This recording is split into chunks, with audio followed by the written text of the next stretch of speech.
Buongiorno cari amici, ben ritrovati in questo spazio, qui in mia compagnia.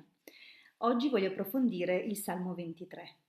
Ho scelto di cominciare da questo salmo perché è uno dei miei preferiti. Ogni volta che lo leggo provo un'immensa pace e la certezza che ogni cosa, tutto andrà al posto giusto.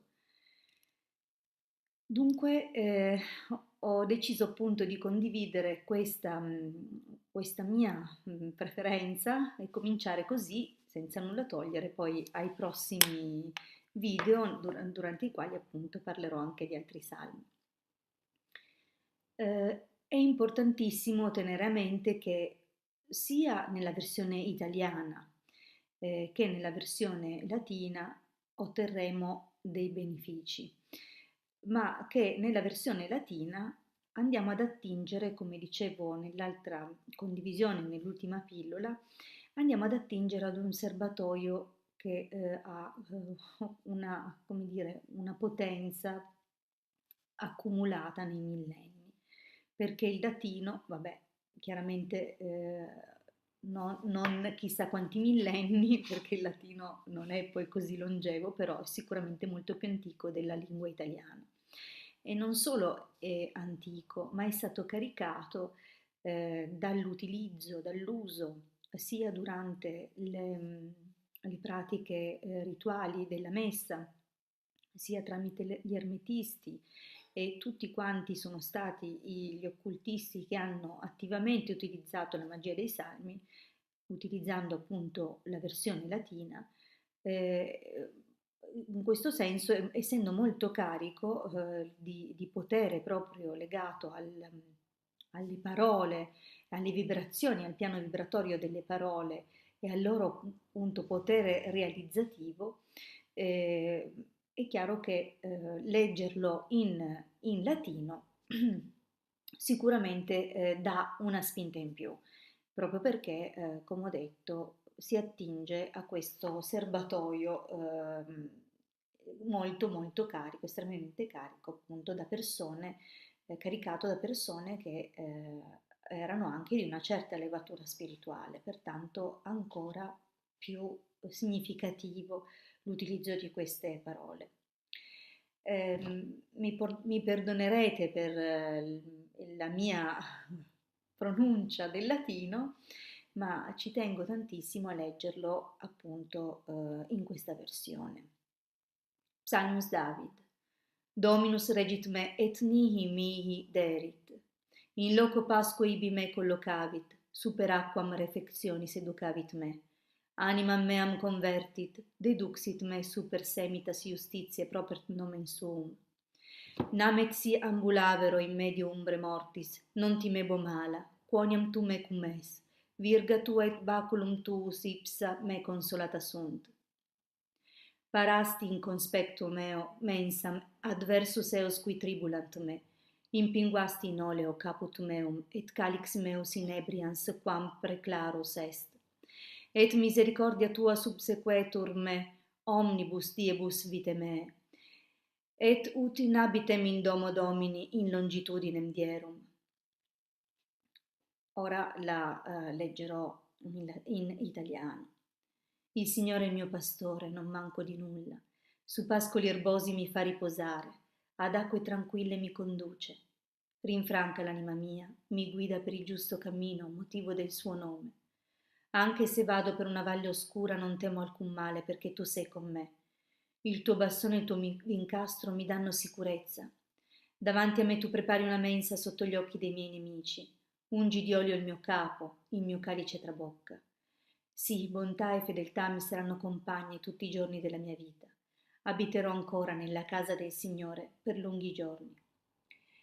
Ora esaminiamo il testo e cerchiamo di capire perché è così importante e cosa va a dire. Intanto è un riconoscimento al fatto che è Dio che guida, perché il pastore è colui che guida il gregge, dunque noi ci riconosciamo suo gregge. E in quanto suo gregge e affidando a lui la nostra vita e a lui la cura di noi, non manchiamo di nulla. Su pascoli erbosi e ad acque tranquille. I pascoli erbosi chiaramente significa quell'abbondanza, no? Essendo noi il gregge, troviamo appunto sempre di che nutrirci ai pascoli del Signore. Non solo, anche le acque tranquille. Allora, qua il significato delle acque è molto ampio, perché noi sappiamo benissimo che ha un significato dal punto di vista occulto relativo, legato appunto al nostro inconscio, alla nostra parte animica e di conseguenza anche a quello che sono la memoria che noi ci portiamo dietro, non solo come la memoria storica della nostra esistenza, ma la memoria a cui ci agganciamo proprio come esseri umani. Dunque, queste acque tranquille possono indicare anche le acque della conoscenza, tutto ciò che noi sappiamo e conosciamo e che è già dentro di noi e al quale lui ci guida. Cioè, lui ci guida dunque a queste acque tranquille, prive di tumulti, di dubbi, di preoccupazioni, ma sono acque sicure, certe. Del resto l'acqua di vita solo da lui proviene. Rinfranca l'anima mia, mi guida per il giusto cammino a motivo del suo nome. Nel momento in cui noi ci affidiamo a lui, lui ci rinfranca da ogni male e ci guida sul sentiero giusto per noi, perché il suo nome, cioè noi ci affidiamo a lui e il nome è tutto, perché il nome è vibrazione, il nome identifica ed è un nome, attenzione, un nome detto a motivo del suo nome, non viene specificato quale nome, proprio per non vincolare e limitare la potenza del Signore, ma semplicemente dire che noi ci affidiamo a Lui, quale che sia il suo nome, Lui per il suo potere, per il suo sé, per il suo essere così magnifico, immenso, Lui farà il nostro bene. Dunque affidiamoci a Lui con fiducia, anche se vado per una valle oscura. Dunque, anche se noi camminiamo o ci troviamo ad affrontare un periodo difficile e duro, affidarci a Lui cosa ci porterà? A non temere alcun male, ad essere sicuri che tutto andrà bene, anche nei periodi tumultuosi, anche nelle difficoltà. Il tuo bastone e il tuo vincastro mi danno sicurezza. Dunque il bastone del pastore, no? Che ci guida, il bastone è anche un segno di potere, di potenza. Non per niente esiste il bastone del comando o addirittura, per quanto riguarda la tradizione magica, la spada. Dunque, cosa succede qui? È segno di potere, segno di poter, non solo il segno di potere, ma anche il segno di riuscire a ottenere, a realizzare qualsiasi cosa solo con la sua volontà. E questo ci dà sicurezza. Davanti a me tu prepari una mensa sotto gli occhi dei miei nemici. Questo è un passaggio bellissimo, come dire che anche osteggiati nel modo più assoluto, nel modo più violento, nel modo più eh, tremendo, a noi non mancherà mai nulla. Noi avremo sempre di che mangiare, di che vivere, assolutamente non solo, anche in un modo che chiunque lo vedrà, cioè chiunque si renderà conto che affidandoci a Dio noi viaggiamo su un percorso prioritario, diciamo così, o preferito, o eh, estremamente diverso da un sentiero dove manca la sua guida. E si vedrà la differenza sotto gli occhi dei miei nemici. Ungi di olio il mio capo e il mio calice trabocca. Ungere di olio il capo è il segno di unzione, di essere il figlio prediletto, di essere un prescelto, dunque è il segno di massima benedizione e protezione.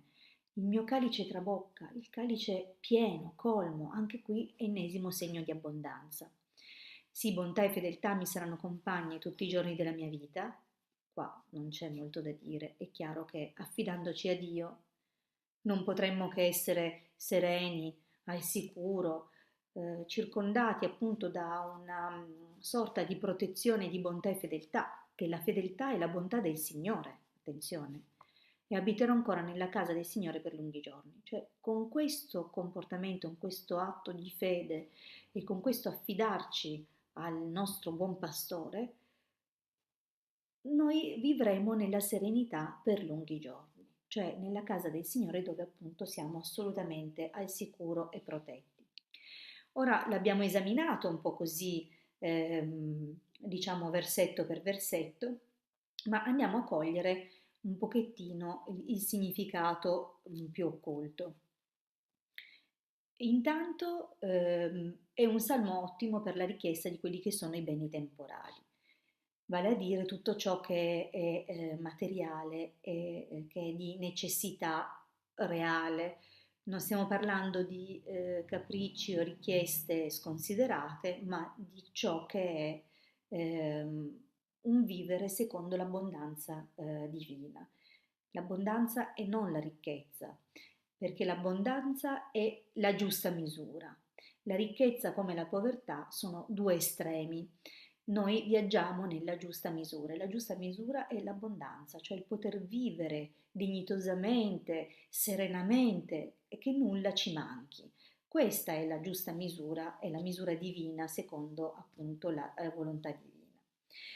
È anche un salmo che ci può proteggere da viaggi particolari oppure comunque viaggi sia per mare che per terra. È sempre valido, proprio perché appunto viene menzionato se anche vado in una valle oscura non temo alcun male. Significa che anche qualsiasi viaggio viene fatto, si nutre poi, cioè si gode della protezione divina. Non è l'unico salmo legato ai viaggi, ma lo vedremo poi più avanti. Dunque, ci affidiamo completamente alla sua guida, anche perché anche qui nuovamente il discorso dei viaggi, perché lui ci guida a motivo del suo nome, perciò ehm, ci proteggerà sempre, questa è una cosa bellissima, ma ci protegge appunto in questo ambito, con questo salmo, è una protezione proprio fisica, così come si chiedono cose materiali. Dunque recitare ogni giorno, diciamo almeno una volta al giorno, questo salmo può elevare in noi e creare in noi le giuste vibrazioni che ci portano proprio in sintonia con questa abbondanza e con questo affidarsi completamente alla guida del buon pastore di Dio.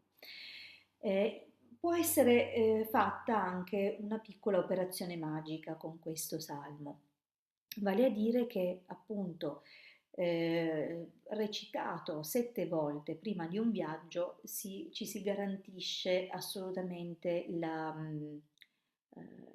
protezione e l'incolumità durante il viaggio.